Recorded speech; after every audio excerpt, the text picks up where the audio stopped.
संतोष देशमुख हत्या प्रकरणातल्या सर्व आरोपींना मोक्का लावण्यात आलेला आहे। संतोष देशमुख हत्येप्रकरणी 8 आरोपींवर मोक्का लावण्यात आलेला आहे। तर हत्या आणि खंडणीचा संबंध असल्यास इतर आरोपींनाही मोक्का लावण्यात येणार असल्याची माहिती आहे। संतोष देशमुखांच्या हत्येविरोधात राज्यभरात संतापाची लाट उसळली। सर्वपक्षीय मोर्चे काढले जात आहेत। त्यामधून आरोपींना फाशीच्या शिक्षेची मागणी केली जाते आहे। या प्रकरणातल्या आरोपींवर अखेर मोक्का लावण्यात आलेला आहे। मात्र आकावरही मोक्का लावण्यात यावा अशी मागणी देखील आता होऊ लागली आहे। पाहूया या संदर्भातला एक खास रिपोर्ट।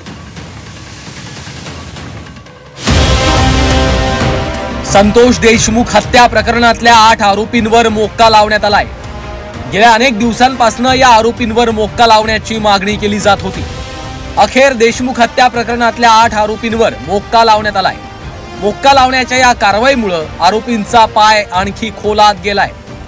सुदर्शन घुले, कृष्णा आंधळे, सुधीर सांगळे, जयराम चाटे, विष्णू चाटे, सिद्धार्थ सोनवणे, महेश केदार आणि प्रतीक घुले या आरोपींवर मोक्का लावण्यात आलेला आहे। हत्या आणि खंडणीचा संबंध असल्यास इतर आरोपींवरही मोक्का लावण्यात येणार आहे। मात्र आकावरही मोक्का लावला पाहिजे अशी आक्रमक मागणी सुरेश धस यांनी केली आहे।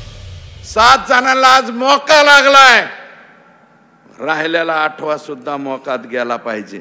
8 अटकेन 7 जणांना लागलाय। 302 सुद्धा त्याच्यामध्ये सुद्धा हा आका आहे।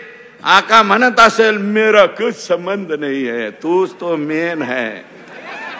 आणि वरचा आका 19 ऑक्टोबरला स्वतःच्या बंगल्यावर सातपुडा बंगल्यावरती बैठक ज्या मंत्र्यांनी घेतली तो ह्याच्यातला आरोपी नाही। हे कसं मला समजून सांगा ना पोलिसा हो।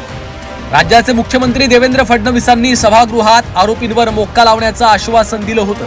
त्यानुसार आरोपींवर मोक्का अंतर्गत कारवाई करण्यात आली आहे। मोक्का लागल्यानंतर आरोपीला अटकपूर्व जामीन मिळत नाही। जी शिक्षा असेल तीच मोक्काच्या कलम 3(1) नुसार देता येते। किमान 5 वर्ष ते जन्मठेपेपर्यंत ही शिक्षा असते। किमान दंड हा 5 लाखांपर्यंत असतो आणि दोषींची मालमत्ता जप्त करण्याची तरतूद देखील यामध्ये आहे। तर खंडणी प्रकरणातही मोक्का लावला का असा सवाल मनोज जरांगे पाटलांनी केलाय। सर्व आरोपींवर मोक्का लावण्याची मागणी देखील जरांगे पाटलांनी केली आहे। जर तुम्ही खंडणीतल्याला बी लावलीत का? मोक्का खंडणीतला पण लावलाय का?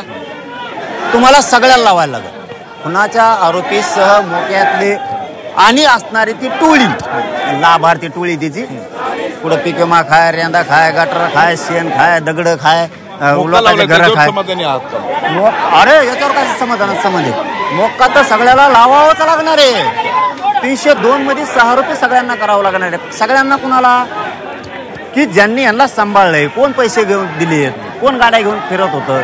ही आंदोलन करते एक टोळी, धनंजय मुंडेची गुंडाची लाभार्थी टोळी आंदोलन करते राज्यात। यांची सुद्धा चौकशी करून याला आरोपी केला पाहिजे सगळ्यांना। संतोष देशमुख हत्या प्रकरणावरनं महिनाभरापासून राज्यातलं वातावरण तापलेलं आहे। या प्रकरणाच्या राजकीय कनेक्शनवरूनही आरोप प्रत्यारोप होत आहे। आता आरोपींवर मोक्का लावल्यानंतर इतरही धागेदोरे समोर येतात का हे पाहावं लागणार आहे। ओम देशमुख सह ब्युरो रिपोर्ट, झी 24 तास, मुंबई।